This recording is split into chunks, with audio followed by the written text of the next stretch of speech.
Today we're adding another Grotti to the collection, and this time it's the Grotti Veleno GT.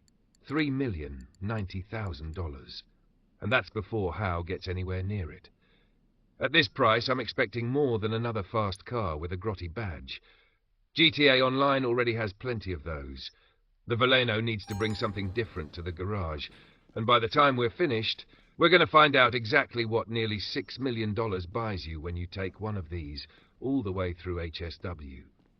For now, I'm ordering it in yellow and sending it directly to the agency. And while we're waiting for it to arrive, this is where the Veleno gets considerably more interesting, because the real-world car behind it isn't another Ferrari. The primary inspiration is the Capricorn 01 Zagato, and if that name isn't immediately familiar, there's a good reason for it. This isn't a mass-production supercar that has been around for 20 years. The Capricorn 01 Zagato is an extremely new, extremely limited hypercar developed through a partnership between German engineering company Capricorn and the legendary Italian design house Zagato. That combination is important. Capricorn brought the engineering, Zagato brought the body, and the result is a car deliberately designed against the direction a lot of modern hypercars have taken. Instead of hybrid assistance, all-wheel drive, enormous touchscreens and layers of electronic separation between the driver and the machine, the real Capricorn 01 Zagato is built around a much more traditional idea. Mid-engine, rear-wheel drive, 5-speed manual transmission, and a supercharged V8.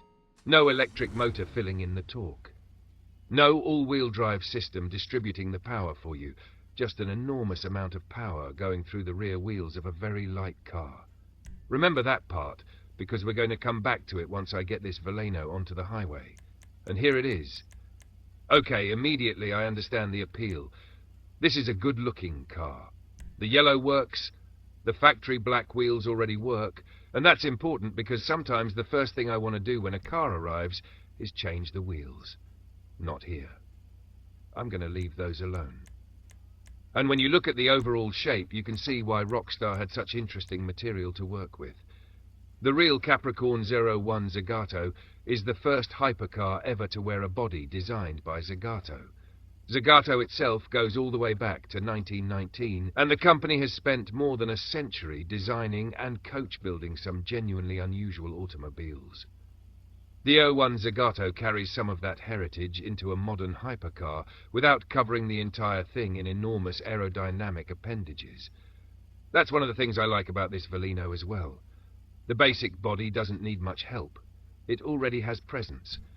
So before I start throwing cosmetic parts onto it, we're going to take care of something much more useful.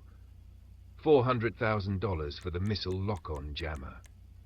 For the way I actually play GTA Online, this is one of the most valuable options on the entire car. I spend my time in public sessions. That means this isn't going to live permanently inside a private lobby where nothing can touch it. If I'm going to spend more than $3 million on a car and actually drive it around Los Santos, I don't want the first oppressor or weaponized vehicle that passes overhead getting an automatic missile lock. The jammer doesn't make the Veleno invincible.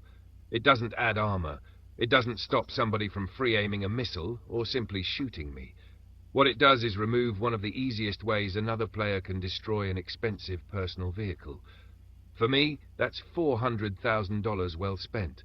Plate installed, jammer installed, and that's enough for now. Before we modify the actual performance, I want to drive the car in essentially its original configuration. Because once HSW goes on, there's no point pretending we're still evaluating the standard car. And there's another interesting connection between the GTA version and its real-world inspiration. The Veleno weighs about 1,200 kilograms in GTA Online. The real Capricorn? Under 1,200 kilograms. That's roughly 2,600 pounds. And Capricorn achieves that using an LMP1-style carbon fiber monocoque and carbon fiber bodywork. That's proper racing-derived lightweight construction. The real car is also powered by a 5.2-litre supercharged V8, producing more than 900 metric horsepower and 1,000 newton-meters of torque. And all of that goes to the rear wheels. Capricorn says 0 to 100 kilometers per hour, or 0 to 62, takes less than 3 seconds. The claimed top speed is around 224 miles per hour. But here's the part I really like. They could have paired that engine with an 8-speed dual-clutch automatic. They didn't. It's a 5-speed manual, in a brand new multi-million-dollar hypercar. That's deliberate. Capricorn describes the entire car around the idea of an analog driving experience. The point isn't simply to generate the biggest possible number. The driver is supposed to participate, and they're only planning 19 of them. 19 cars representing 1919, the year Zagato was founded. So Rockstar picked a genuinely obscure and interesting machine as the foundation for this thing. Now let's see what they did with the interior, and no, this is where you've lost me, look at this. 3 analog gauges, that's basically it. Now here's the funny part. Analog instrumentation actually makes conceptual sense considering the real Capricorn's obsession with an analog driving experience. But there is a difference between deliberately analog and visually underdeveloped. The real car combines that old-school philosophy with a bespoke interior, premium materials, titanium switchgear, and a driver-focused cockpit. This, for $3,090,000, Rockstar could have done more. I don't need a giant tablet glued to the dashboard. I don't need 20 screens. But I do expect the interior of a $3 million supercar to feel like somebody designed it specifically for that car. The exterior looks special. The cabin doesn't give me the same feeling. And now we're arriving at Howe's special works. This is where the Veleno stops being merely expensive and starts becoming ridiculous. The conversion showing here is $1,995,000. Almost $2 million. Think about that for a second. We're talking about an upgrade that costs roughly 2/3 of what I paid for the entire car. And I'm buying it. Because if we're going to evaluate the Veleno, we're not doing half the job. HSW goes on. Now let's build the rest of it. $50,000 for armor, $60,000 for the brakes. And those brakes are going to become a very interesting subject later. Because despite buying the highest upgrade available here, braking is not this car's strongest characteristic. Now we have canards. No, absolutely not. This is exactly where modification can become modification for its own sake. The real Zagato design is relatively clean. It manages airflow without looking like somebody emptied an aftermarket catalogue onto the body. I want to preserve some of that here. If a component makes the car look better, I'll use it. If it makes the car look busier just because it exists, it can stay in the menu. $60,000 for the engine upgrade. Now the exhaust. I'm going with the quad exhaust for $9,750. That's a modification I actually like because it adds aggression without changing the entire character of the rear. Street-style mudguard, $750. I'm still not entirely convinced a hypercar needed a mudguard menu, but apparently here we are. Aero hood, $5,000. White headlights, $20,000. $20,000 for headlights. Welcome to Los Santos. Now liveries. No, I'm not doing it. There are cars where a livery completes the build. This isn't one of them. The body is already doing enough visually, especially with the yellow paint and the shape of the rear quarter. Covering it with graphics would actually take something away from it. So we're keeping the body clean. At the rear, I'm going with the Agile diffuser for $4,600. And instead of replacing the yellow completely, I'm adding ice white pearlescent for $2,430. That's enough to change what the paint does under lighting without throwing away the color I originally chose. HSW Agile skirts, $16,000. Now the side profile and the diffuser actually belong to the same build. Claymore splitter, $4,600. Again, enough to sharpen the front without turning it into a caricature. And now the spoilers. Some of these, no, definitely not. This is where restraint matters, but I am going to use the Impravo Mark II. $16,000. And yes, that's a substantial wing, which raises an interesting question. If we're adding a large rear wing to a rear-wheel drive car, shouldn't that help keep the rear planted? Yes, but not in every situation. A wing generates aerodynamic downforce by interacting with moving air. The faster the car travels, the more meaningful that aerodynamic load becomes. At lower speeds, especially when you're accelerating hard out of a corner, The limiting factor can still be mechanical traction at the tire. A giant spoiler doesn't magically create grip every time you press the accelerator. That's going to matter. HSW suspension, $7,500. We're lowering the car. HSW transmission, $50,000. And look at the performance bars now. Top speed essentially maxed. Acceleration essentially maxed. Traction essentially maxed. Braking, not even close. That's a strange combination. And we're about to make it even more extreme. $100,000 for the HSW Stage 3 Turbo. Now we're done with power. I'm leaving the wheels alone. I liked them when the car arrived. I still like them now, and they're already black. There's no reason to spend money just so I can say every category was changed. $25,000 for bulletproof tires.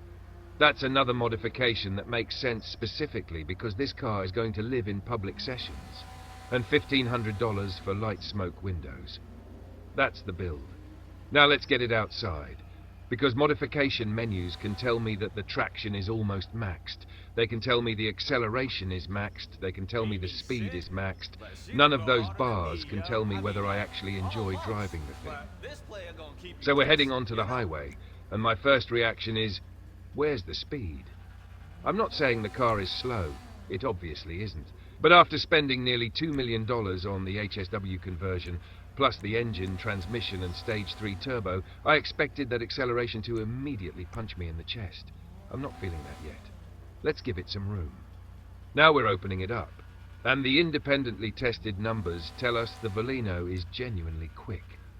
Without HSW, a fully upgraded Veleno has been tested at around 138.75 miles per hour. With HSW, that climbs to approximately 164 miles per hour. So the performance is there. This isn't a case of the car secretly being slow, but top speed and the sensation of speed aren't necessarily the same thing. A vehicle can put down a very high terminal speed and still not communicate that speed to the driver in the way another car does. And now that we're getting off the straight highway and asking the chassis to work, there it is. That's the problem. The rear is moving. The car feels light, hit uneven pavement and it wants to jump. Give it too much throttle and the rear starts stepping left and right. And now the specification I mentioned earlier becomes extremely important. Rear-wheel drive. All of the Veleno's power is being sent through the rear tires. This thing weighs approximately 1,200 kilograms. We just installed the full HSW package, maxed the engine, installed the HSW transmission, and then added Stage 3 turbocharging. Now ask 2 rear tires to transmit all of that acceleration while simultaneously maintaining directional stability. There's your problem. The performance menu says traction is nearly maxed. My hands are telling me something else, and I'm going to trust what the car is actually doing underneath me. This doesn't mean rear-wheel drive is bad. Quite the opposite. Rear-wheel drive is one of the reasons some performance cars feel so alive. Under acceleration, weight transfers rearward, which can help load the driven tires. But once the available grip is exceeded, those same driven wheels can begin to slip. And when the rear tires lose lateral stability while they're also being asked to deliver power, that's when the back of the car starts trying to become the front. That's the fishtailing I'm feeling. Now combine that with bumps. A tire only produces useful grip while it's properly loaded against the road. If the car gets unsettled over uneven pavement and the rear becomes light, you're temporarily asking a tire with reduced contact load to manage an enormous amount of power. Then it lands.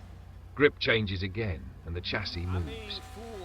That's why this thing can feel composed 1 second and suddenly require correction the next. And remember the real Capricorn's 01 Zagato? Same basic philosophy. Very light, very powerful, rear-wheel drive. The difference is that Capricorn built the real machine specifically around giving the driver that analog experience. The Veleno seems to have inherited some of the same ingredients, whether Rockstar intended the resulting behavior to feel this wild or not. And that giant spoiler I installed? At speed, yes.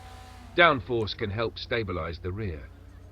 But when I'm applying too much throttle and overwhelming the available tire grip, especially at lower speeds, that wing isn't a magic hand pushing the car back into line. The driver still has to manage the throttle, and I'm learning that right now. This car will get out from underneath you quickly. It isn't one of those GTA supercars where you can simply hold the accelerator, point the steering wheel, and let the statistics do the rest. This requires some restraint. And then there's the braking. The underlying vehicle statistics make this even more interesting. The Veleno scores extremely highly for speed, acceleration, and handling, but braking is dramatically lower. And that's exactly what I'm experiencing. We have a car capable of roughly 164 miles per hour with HSW, but stopping it demands considerably more respect than getting it moving. That creates an unusual rhythm. The car encourages you to accelerate, then punishes you if you haven't already thought about where you're going to stop. With minimal braking and a rear end that's willing to move around, you don't want to discover the corner after you've already arrived at it. Otherwise, like I said, somebody's swimming pool is about to become part of the route. And honestly, this changes my opinion of the car. Not necessarily for the worse. I was initially disappointed because I expected something immediately planted and devastatingly fast. Instead, I'm getting something that requires me to learn it. There's a distinction between a bad handling car and a demanding car. I'm not ready to call the Veleno bad. What I will say after this first drive is that you cannot treat that nearly full traction bar as permission to do anything you want. Throttle control matters, road surface matters, weight transfer matters.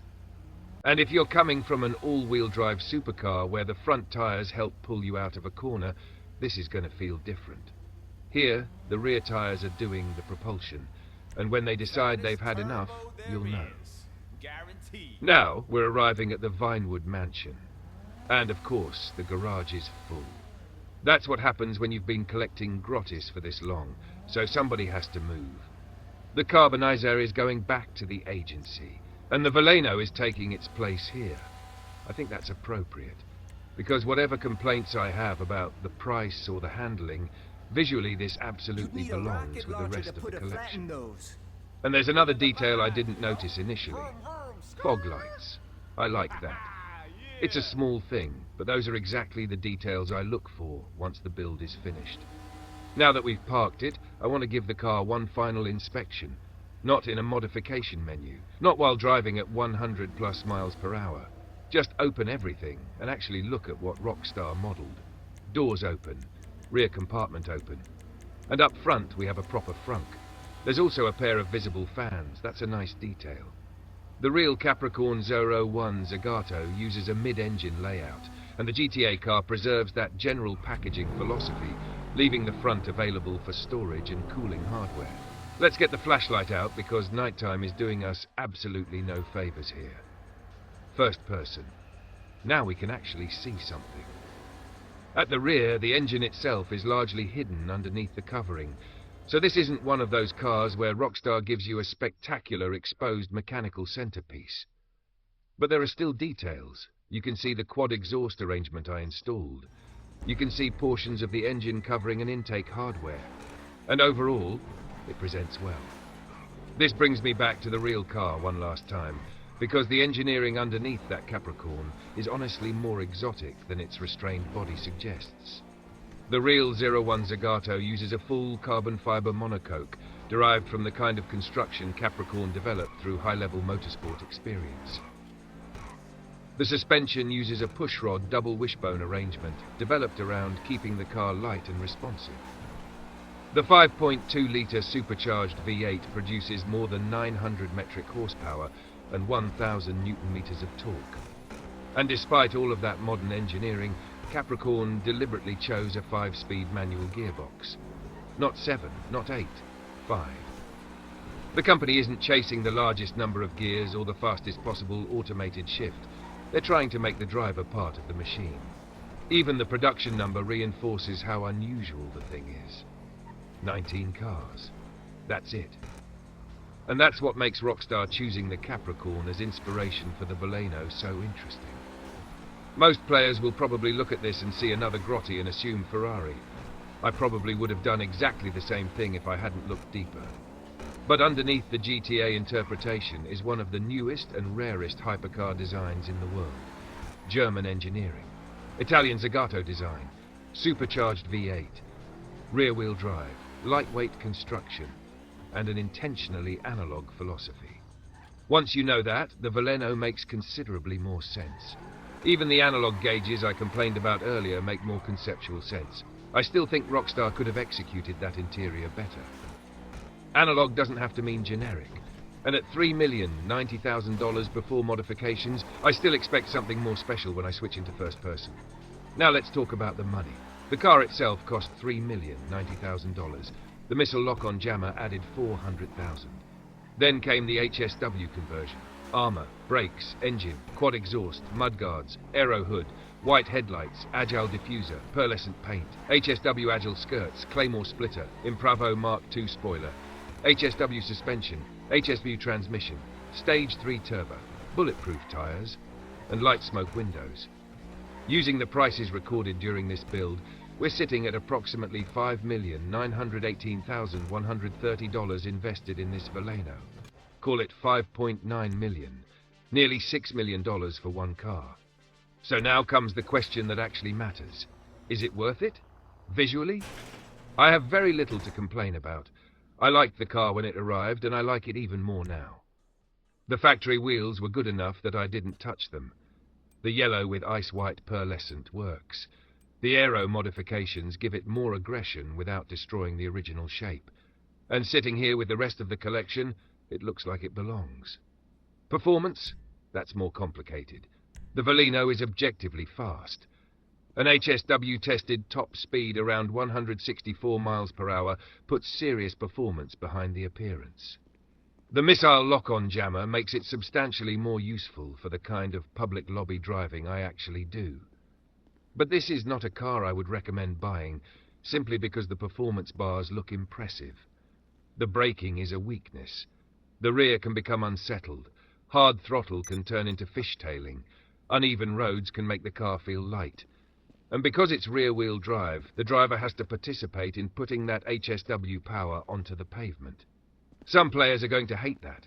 They'll spend the money, max everything out, drive it for 5 minutes and wonder why a nearly $6 million car won't behave itself. I understand that reaction. I'm disappointed by parts of it myself. But there's another side to that. If every supercar in GTA Online accelerated perfectly, cornered perfectly, and recovered perfectly, eventually they would all become the same car wearing different bodies. The Veleno has a personality, and right now that personality is telling me, learn how to drive me. I respect that. I don't know yet whether I'm going to love this car. One drive isn't enough. I'm going to have to learn where the rear starts breaking loose. I'm going to have to learn how early I need to brake. I'm going to have to learn how aggressively I can apply throttle coming out of a turn. And I'm going to have to learn which bumps at high speed are going to send this thing sideways. That's a relationship with the car that I wasn't expecting when I clicked buy. So my final verdict is complicated. At nearly $6 million as configured, this is not a value purchase. If you're trying to build your first collection, if money is still important to your GTA Online progression, or if you're looking for the easiest supercar to drive quickly, I would not tell you to blindly spend this amount of money. There are too many other vehicles available. But if you already have the businesses, the properties, the money, and you're buying cars because you actually want different driving experiences, then the Veleno becomes much more interesting. It's beautiful, it's extremely fast with HSW, it supports the missile lock-on jammer, it's based on a genuinely fascinating real-world hypercar, and it's imperfect enough that I haven't figured it out in one afternoon. For me, that's worth something. Would I like better brakes? Absolutely. Would I like a more distinctive interior for $3 million? Definitely. Would I like the rear end to stop trying to introduce itself to the front bumper every time I get aggressive with the throttle? That would be nice. But am I selling it? No. Not even close. It's staying right here with the rest of the Grottis. The Veleno GT has earned its garage space. Now I just have to earn the right to drive it properly.